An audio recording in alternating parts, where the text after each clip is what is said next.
BFM Business et 01net.com présentent Tech & Co, le grand live du numérique avec Sébastien Poineau. Et c'est reparti le pitch de Tech & Co, le lundi soir désormais sur BFM Business, deux start-upers face à deux investisseurs, donc de vrais start-upers face à de vrais investisseurs, pour vous donner un petit peu une idée de ce qui se passe. Et c'est vrai qu'on n'a jamais eu autant de levées de fonds, de grosses levées de fonds. On avait il y a une heure avec nous tout à l'heure Ludovic Lemont, donc pour Sigfox, qui lève 150 millions d'euros, la plus grosse levée de l'année pour une start-up en France. Là, voilà, on descend d'un cran, les plus early stage, comme disent les anglo-saxons, puisque maximum, il faut avoir levé 1 million d'euros pour pitcher dans Tech & Co. Deuxième invité ce soir, Jérémy Le Petit, Make Me Viral, qui s'est excusé. Je trahis un secret, mais vous excusez en rentrant, parce que vous êtes costard cravate pour ceux qui vous écoutent à la radio. Il a bien sapé. Donc pas très tech, souvent la cravate, mais voilà. Ah, c'est pas mal. Je sors d'un rendez-vous client, donc désolé pour ma tenue. Jérémy, c'est à vous. Make Me Viral, vous avez 2 minutes. Bonsoir. Donc Make Me Viral, c'est l'éditeur de la solution Make Me Stat. Et qu'est-ce que c'est que Make Me Stat? C'est une plateforme de monitoring social media nouvelle génération. Alors plutôt brand tech pour le coup, et tout ça part comme souvent d'un constat et surtout d'une frustration. C'est que pourquoi une frustration? Parce que Make Me Viral à l'origine c'est une agence, on accompagnait des grands comptes dans leur positionnement social média. Alors ça allait d'Asso Systèmes en passant par LVMH, Unilever, Price Minister, etc. Et je me suis rendu compte que mes équipes occupaient de plus en plus, ou prenaient de plus en plus de temps pour générer des rapports, faire de la veille, du bench sur ces sujets-là. Et du coup, comment est-ce que je pouvais leur faire gagner du temps et de l'efficacité et de la productivité? Du coup, je me suis penché sur la possibilité de m'équiper d'un outil, et c'est là que je me suis rendu compte de 3 choses. La première, c'est qu'il n'y avait pas d'outils français sur cette spécialité-là. La deuxième, c'est que les outils qui existaient avaient des interfaces qui étaient plus lourdes et complexes. La troisième, et qui est la plus importante pour moi, c'est qu'il y avait zéro possibilité de corréler les performances statistiques qu'on observait avec des expériences utilisateurs, avec des actions de marketing viral. Et ça, pour moi, c'était très problématique. Et du coup, je me suis dit, pourquoi pas créer notre propre plateforme de veille analytique social media, surtout qu'on avait la légitimité. Et c'est là qu'on a décidé de créer Make Me Stat. On a posé des fondations solides, on a été chercher le statut jeune entreprise innovante, on a été chercher des fonds auprès de BPI France. On a levé à peu près 370 000 euros de fonds auprès de BPI France pour financer la plateforme.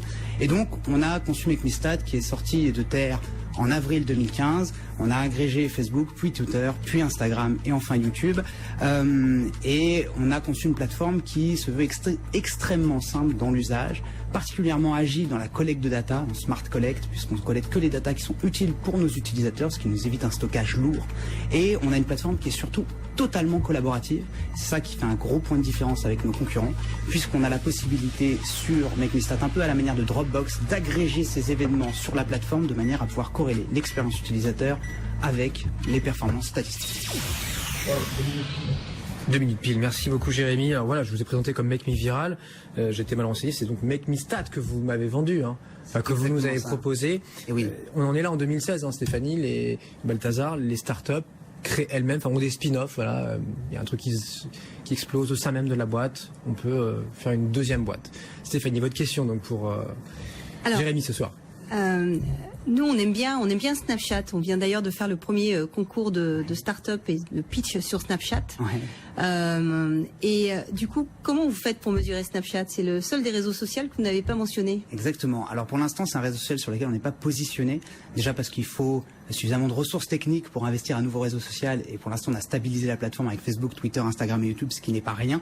Et parce que aussi, l'API de Snapchat est particulièrement obstruée, on va dire. Il est assez difficile de récupérer de la data sur Snapchat. J'ai vu qu'il y avait quelques initiatives qui avaient été lancées. Mais pour l'instant, aujourd'hui, d'un point de vue business, c'est pas suffisamment représentatif, en tout cas à date et sur la taille de structure que l'on a pour investir sur ce réseau social immédiatement. Mais c'est quelque chose qu'on a bien évidemment dans notre spectre.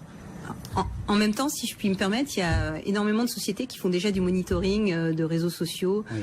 Je sais pas comment vous vous différenciez par exemple par rapport à un social baker qui est le leader de référence sur ce sujet-là et qui bien évidemment avait été sondé en 2012 quand on a voulu s'équiper parce que c'est là qu'on observait nos propres statistiques pour nos clients. Mais comme je le disais sur Social Bakers, on va avoir principalement donc des statistiques, mais si j'ai des courbes, c'est intéressant, mais si je ne sais pas pourquoi est-ce qu'elles montent, est-ce qu'elles descendent, tout de suite je manque d'informations pour pouvoir établir un vrai constat de performance. Là où on se différencie avec MakeMeStat, c'est justement qu'on a cette brique et cette couche collaborative qui est extrêmement dense. Et donc, on a déjà un peu plus de 2000 événements qui sont renseignés sur la plateforme, ce qui en fait la plus grande base de connaissances commune et mutualisée sur le social media marketing, puisqu'on peut corréler des expériences utilisateurs, des actions marketing avec une performance statistique, et ce de manière rétroactive, puisqu'on a un an de backdata sur l'ensemble des comptes qu'on moniteur, plus de 20 000 comptes aujourd'hui sur Facebook, plus de 15 000 comptes aujourd'hui sur Twitter, et le spectre est extrêmement large, quasiment infini, puisqu'on peut superviser n'importe quel compte sur la plateforme. Balthazar, est-ce que ça vous parle, la MakeMeStat? Oui, c'est un secteur qui est assez concurrentiel, sur lequel il y a pas mal de startups, et toutes les boîtes essayent de monitorer effectivement leur présence en ligne pour avoir un retour sur investissement mesurable. Mais du coup, aujourd'hui, vous vendez en software as a service? Exactement. On a un modèle économique, un modèle freemium. Puisqu'on a une couche collaborative, on a besoin d'avoir un maximum d'utilisateurs, et c'est pour ça que la plateforme elle est volontairement ouverte au plus grand nombre, à tous les acteurs qui, des TPE, PME, ETI, grands comptes, ont dans leur mix marketing les réseaux sociaux, ce qui représente aujourd'hui un peu plus de 600 000 comptes en France sur les TPE-PME et un peu plus de 5000 grands comptes sur ces sujets-là. Et eh bien nous, on se positionne avec justement cette couche collaborative, et on a un peu plus de 5000 utilisateurs professionnels du digital, du numérique et du social media qui utilisent déjà MakeMeStat, et on a un spectre qui est d'ailleurs beaucoup plus large que ce que j'avais imaginé au départ, puisqu'on a des hommes politiques, on a le Sénat, on a les 3 armées qui utilisent MakeMeStat, on a des étudiants en marketing, en communication, mais également tout un tas d'agences web qui utilisent un écosystème extrêmement riche qui utilise déjà MakeMeStat. Et tout à l'heure, vous avez mentionné qu'il n'y avait pas d'outils français. En quoi En 2012. En 2012. Oui. Mais alors, en quoi votre modèle aujourd'hui va être facilement déployable à l'échelle? Parce que finalement, vous avez un processus de vente et de conviction des clients qui est assez long. D'où la cravate. Oui, c'est vrai qu'aujourd'hui, sur le modèle freemium, et donc la licence premium qu'on commercialise principalement aux ETI et grands comptes, on a un process de vente qui est assez long, qui est d'ailleurs une découverte, puisque d'une certaine manière, comme on vient du monde de l'agence où les process sont assez courts, cette transformation de modèle économique vers le système, le modèle d'édition, fait que, eh bien, on apprend un nouveau process de vente, des nouveaux rythmes de vente. Et comme on est dans des process de renouvellement de licence, c'est des rythmes qui sont assez longs. Néanmoins, il y a d'énormes perspectives, puisqu'on est sur un modèle qui est freemium. Eh bien, le marché des TPE-PME peut être également un marché très intéressant pour nous. Aujourd'hui, on n'a pas la capacité de leur proposer une accessibilité à l'outil dans une licence qui serait intermédiaire et qui sera à leur destination. Pourtant, c'est tout à fait faisable. La plateforme, elle est déjà traduite en anglais, elle est déjà traduite en portugais, donc elle est quasiment prête au déploiement international. Il faut ensuite développer une offre qui soit adaptée aussi à ces marchés-là, avec une inscription qui se ferait exclusivement en ligne. Mais du coup, j'ai du mal à voir comment votre modèle, à un moment, va trouver son point d'équilibre, parce que ça me paraît quand même assez long, à la fois en termes de processus de vente, et en même temps très encombré en termes de concurrence et d'outils déjà présents. Et aujourd'hui, 100% de nos clients sont d'anciens clients du leader mondial. Donc déjà, on arrive en ayant une approche assez différenciante, notamment sur le contenu de notre plateforme, sur l'usage et l'interface qui est extrêmement accessible de notre plateforme, à séduire ces clients grands comptes. Ces clients grands comptes ont vocation à terme à être une vitrine de notre savoir-faire, à être une vitrine de l'outil. Mais bien évidemment, l'objectif est de déployer via des leviers marketing la solution à un marché qui est beaucoup plus large, qui représente les 1 million de TPE françaises présentes sur Facebook et également de plus en plus sur Twitter, et ça à l'échelle des plus de 600 000 comptes qu'on pourrait toucher à travers le monde sur les pays qui ont suffisamment de maturité sur ces sujets-là. Une dernière question là pour ce soir, donc MakeMeStat, millions, ouais. Et du coup, aujourd'hui, l'objet d'une levée de fonds, c'est pour développer le produit et la distribution en France, ou c'est aussi pour aller à l'étranger? Aujourd'hui, l'objet de la levée de fonds est dans un premier temps de tester, d'approuver le modèle français, donc d'accélérer la commercialisation de la solution, d'accélérer les développements en vue de pouvoir toucher ce second marché, cette assiette beaucoup plus large. Pour l'instant, on estime qu'on a une Ferrari entre les mains, mais qui roule avec du diesel. L'idée est de mettre un tout autre carburant à l'intérieur. Une dernière question, toute dernière, Stéphanie, avant de retrouver le développement a été fait en interne? Tout a été fait en interne. Donc vous maîtrisez et vous pensez que ça va vous donner sur le long terme un vrai avantage concurrentiel par rapport à d'autres solutions? Totalement. Et non seulement ça nous donne un avantage concurrentiel, mais en plus on est en train de créer une barrière à l'entrée, parce que tout cet agrégat d'événements sur la plateforme ne peut pas être rattrapé par un concurrent potentiel, puisque, eh bien, c'est la particularité des réseaux sociaux, tout est extrêmement éphémère, donc ce qui est affiché à l'instant T sur les réseaux sociaux disparaît une fois que la campagne ou l'action de marketing a été passée. Merci beaucoup Jérémy, qui a été aussi bon sur la forme en tout cas. Moi je note que la forme, pas le fond, que Joël. Donc pour YouOrder, vous avez pitché tous les deux ce soir sur BFM Business.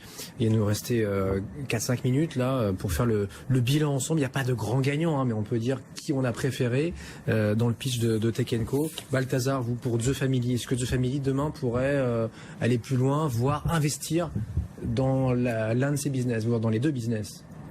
Donc les deux projets sont intéressants et s'inscrivent dans deux dynamiques qui sont des dynamiques d'aujourd'hui. La première qui est l'émergence de la food, enfin pas de la food, du on-demand, et sur lequel chacun des acteurs a des problèmes de recrutement. C'est le problème. Vous parlez à Deliveroo, vous parlez à une société qui fait du pressing on demand. Le plus gros problème pour eux, c'est de recruter des livreurs. Et du coup, c'est un positionnement qui est intéressant et qui mutualise effectivement les différentes plages horaires. Donc ça, je pense que c'est porteur et que ça va pouvoir se répliquer dans pas mal de villes. Le deuxième, c'est l'émergence des réseaux sociaux pour effectivement les TPE, PME. Ça me semble plus compliqué de scaler ce modèle parce que l'argent vient des grands comptes et pour un grand compte, il faut mettre des hommes en face pour que tout tienne la route. Mais projet très intéressant aussi. Donc, s'il y a un coup de cœur, alors, ce serait plutôt YouOrder, Joël. Pour vous, Stéphanie, alors, plutôt la plateforme qui accompagne ces grands comptes, ou effectivement TPE, PME, ETI, donc sur les réseaux sociaux, Make Me Stat, ou le dernier kilomètre là avec YouOrder. Qu'est-ce que vous choisissez? Alors j'ai envie de dire que je n'en choisis aucun. Déjà alors je suis très très admirative des expériences d'entrepreneurs et je vous dis bravo à tous les deux parce que vous êtes en train de créer vos entreprises et créer de l'emploi. Par rapport à nous, aux projets qu'on finance, on est surtout sur des projets qui ont une forte logique internationale, qui sont déployables à l'échelle et qui ont plutôt des logiques consumer, grand public, dans lequel les processus de distribution font effet sur un levier réseau. Et c'est vrai que pour le coup, pour ces deux modèles, vous êtes sur des modèles qui sont trop restreints pour nous en termes de cible géographique. Donc vous allez déployer de ville en ville. Pour vous, votre contrainte de déploiement, c'est d'aller séduire des grands comptes dans un marché qui est assez encombré. Donc j'ai envie de vous dire à tous les deux, essayez de trouver votre différenciation technologique qui va faire que, au-delà de votre modèle premier d'affaires, vous êtes capable derrière d'avoir un modèle qui est beaucoup plus déployable et qui sera peut-être moins intensif aussi en capitaux. Parce que pour le coup, même si Joël, vous avez trouvé votre point d'équilibre, la livraison, ça serait si ça gagnait vraiment de l'argent. Joël, vous pouvez lui répondre. Oui, non, clairement, il y a quand même des exemples de success stories sur la livraison. Toutes les sociétés de livraison ne perdent pas de l'argent. C'est vrai qu'avec lesquelles je peux citer Star Service par exemple, qui fait la livraison du dernier kilomètre depuis maintenant plus de 20 ans à Paris, qui travaille avec les Monoprix, les Carrefour sur la livraison à domicile.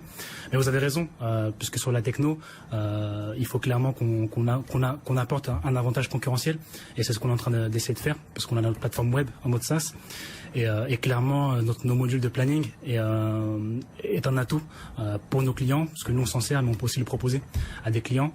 Et il y a aussi un module de prédiction qu'on cherche à développer, parce qu'aujourd'hui on a tellement de data, on travaille avec tellement de clients qu'on est capable d'avoir des idées de comment va se passer ce jour. Est-ce qu'il y aura plus ou moins de livraisons en fonction du temps, de la météo, en fonction des opérations commerciales de nos clients. Enfin voilà, c'est des modules qu'on pense à développer, mais effectivement, c'est pas aujourd'hui le cœur de notre métier. L'accompagnement sur les réseaux sociaux, la veille ou le dernier kilomètre, c'est pour faire simple, pour faire court, c'est quand même deux secteurs où il y a une forme d'encombrement ou de concurrence. On peut dire aussi le verre à moitié plein, c'est que voilà, on est en plein boom, mais une forte croissance. Vous, chez The Family, ça vous refroidit pas quand vous voyez les acteurs arriver, des nouveaux acteurs, parfois les derniers après d'autres, se lancer là-dedans. Vous vous dites pas, c'est pas grave, faut pas réinventer la roue toutes les semaines. Donc si vous êtes bon, si vous avez les bonnes équipes, vous pouvez demain être leader. Nous, on est persuadés que chacun des marchés est en train d'être réinventé par des jeunes boîtes qui sont avec peu d'employés et quelques fondateurs très motivés. Donc, en ayant la bonne approche, on est capable d'avoir une meilleure économie d'échelle, enfin même pas d'échelle, d'ailleurs un meilleur modèle qui permet de prendre des positions assez fortes. Donc non, nous, ça nous fait pas peur. bon, même si vous n'investissez pas forcément, et on n'est pas là pour ça ce soir, mais est-ce que One Ragtime et The Family peuvent faire une forme de clin d'œil à nos 2 startups ce soir, je sais pas moi, les recevoir, leur proposer quelque chose, parce que vous avez une expérience là pour eux, et ça fait de l'or. Nous on serait ravis de passer du temps avec vous pour vous proposer peut-être un accompagnement coaching, parce que c'est aussi notre modèle. On est là pour faire donner de l'expérience et avoir ce genre d'échange comme celui que j'ai eu avec vous, pour vous amener aussi à réfléchir. Donc avec grand plaisir. Merci Stéphanie. Et The Family alors? Je serais ravi de faire la même chose et de vous conseiller sur les prochaines étapes du développement. Modèle particulier, The Family, à la fois vous accompagnez, vous accélérez, vous investissez en direct. Actionnaire minoritaire et ensuite de faire des investissements. Donc il y a une grosse partie de notre accompagnement qui consiste à aider les boîtes dans leur développement et à conseiller sur leur stratégie de levée de fonds notamment. Merci à tous les deux et merci à tous les 4. Jérémy, Joël, un petit mot de fin là pour votre start-up. Vous avez aimé pitcher sur BFM en direct, fallait le faire, sans filet. C'est un exercice qui est sacrément ardu. On a l'habitude de pitcher, mais pitcher en direct avec un chrono et en sachant qu'un grand nombre de personnes nous regardent, c'est toujours quelque chose qui est assez compliqué. Oui. Joël, l'exercice c'est compliqué, mais on l'a fait avec plaisir et merci pour toutes vos remarques et vos commentaires. Ça peut que nous servir et nous apporter. YouOrder et Make Me Stat étaient avec nous ce soir sur BFM Business. Vous pouvez aussi leur parler sur le hashtag TechCo, TECHCO. L'émission continue, on est ensemble jusqu'à la clôture de Wall Street. On retrouvera Sabrina tout à l'heure pour la fermeture des marchés, mais dans un instant, le journal de la tech. Et dans la foulée, invité ce soir, invité spécial évidemment, c'est le fondateur de Sigfox, Ludovic Lemont, qui lève 150 millions d'euros. Alors lui, voilà, il vise très très haut, il vise plusieurs milliards d'euros pour la valorisation de ce qui est en train de devenir une licorne, et pourquoi pas ce côté, qui sait, à Paris. On lui posera toutes nos questions tout à l'heure. À tout de suite.